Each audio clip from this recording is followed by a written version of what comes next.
So the old way, it says to understand just how helpful the new rules of suspension of examination are, let's look at the way that the CNIPA examination process used to work.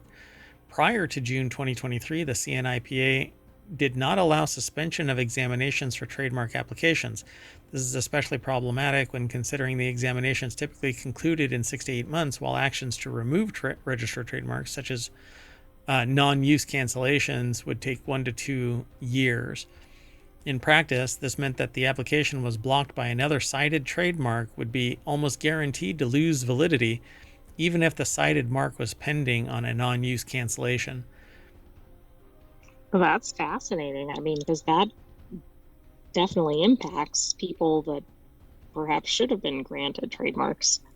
Yeah, exactly. So the new rules don't do away with the value of refilings altogether. Under China's trademark law, non-use cancellation actions can be filed against marks that have been registered for more than 3 years.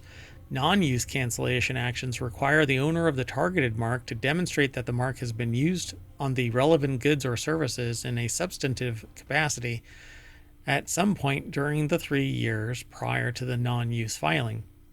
So what you're going to end up, people are going to go, we haven't seen that mark, so it's non-use. They file a claim, and all you have to do is just keep on refiling or showing some when you're Right. pinged. I used it in 3 years.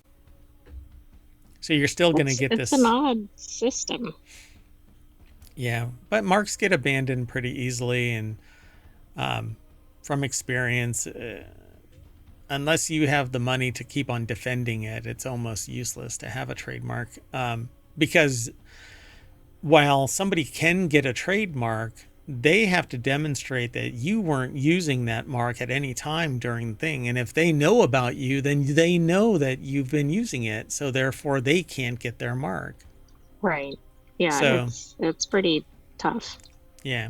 And usually a Google search will pull up somebody that, well, how long have you been using it? Well, I can demonstrate that I've been using it in commerce since dot, dot, dot.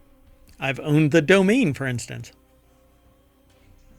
Well, plus trademark is interesting because it's specific to industry, and of course, where that begins and ends isn't always clear, particularly in the age of internet business.